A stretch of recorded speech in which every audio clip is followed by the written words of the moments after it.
ललितरत्नकुण्डलाय तुलसीवनमालिकाय जलजसदृशदेहाय चारुमङ्गलम्।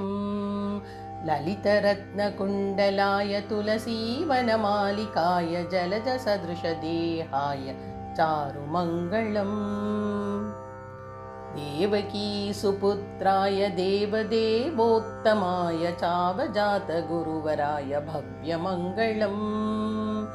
Devaki सुपुत्राय देवदेवोत्तमाय चावजातगुरुवराय भव्यमङ्गलम्।